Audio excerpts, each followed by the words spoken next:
In today's video, I'm going to teach you how to use grids in Webflow. Whether you're new to Webflow or simply want to brush up on your skills, grids are an essential part of creating a structured and visually appealing design. So let's dive right in and get started.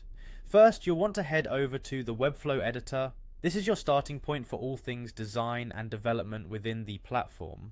Once you're in the Webflow editor, look to the left side of your dashboard. This is where you'll find a host of options to bring your creative visions to life. Here you'll want to click on Add Elements. This panel is essentially your toolbox, filled with various tools you can use to craft and embellish your project. After opening the panel, you'll see a list of elements available for your use.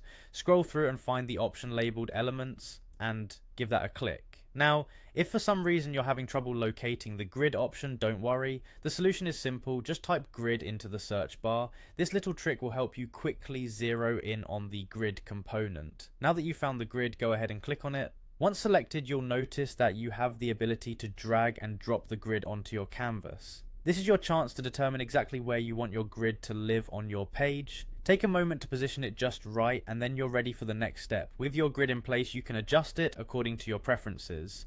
Webflow offers a powerful array of customization options, allowing you to resize and mold your grid to fit the exact needs of your design. As you work, feel free to experiment with adding more elements to your grid. The flexibility of the platform means you can try different configurations to see what feels right. Now, you have the freedom to drag and drop various components onto your grid, playing around with their placement. Don't hesitate to adjust them as needed to achieve your desired look and functionality. It's all about finding the layout that works best for your design. Once you're satisfied with your creation and ready to showcase it, click on Publish. This will open up the next option on your menu, where you'll need to click on Publish to selected domains. This step is crucial as it ensures your changes are live and accessible on the web. Finally, after everything's been published, click Close to exit out of the publishing window. And that's it, you've successfully used grids within Webflow, and your project is out there for everyone to see. Congratulations on making it through, and I hope this tutorial provided clarity and confidence as you continue your journey with Webflow.